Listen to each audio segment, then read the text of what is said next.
ماوەی 40 ساڵ دەبێت ڕێژەی بارانبارین لە هەرێمی کوردستان و بەرزبوونەوەی ئاستی ئاوی بەنداوی دوکان تا ئەم بەروارە بەڕادەی ئەم ساڵ نەبووە.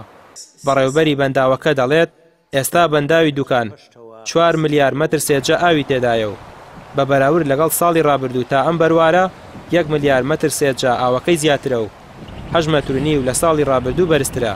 ئاستی بارانبارینی ئەم ساڵ گەیشتە 497 و لە 16 ئەگەر ئەمەش بەراوردکەین لەگەڵ ساڵی پاردا نزیکەی 320 میلیمەتر لە پار بەرزترین ئاستی بارانمان، چونکە پار لەم وەرزەدا باران باش نەبوو و ئێستا لە وەزعێکی باشین دەریاچەکەمان.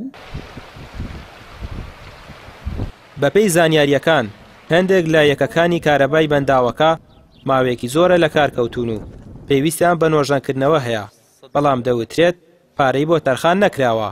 پێیان پەیوەندی کرد بە بەڕێوەبەرایەتی کارەبای سلێمانیەوە، بەڵام هیچ بەرپرسێک ئامادە نەبوو لەو بارەیەوە لێدوان بدات و ڕایانگەیان.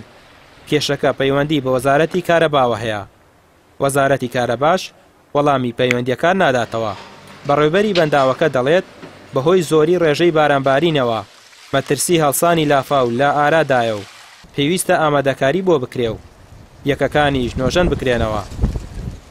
40 ساڵەوە ڕێژەی بارانبارینمان نەگەیشتووەتە ئەوە، بەڵام ئاستی ئاوەکەمان نزیکەی لە نەوەکانەوە ئەم مەنسوبەی لەم کاتا نەبینیوە کە 5 ساڵە.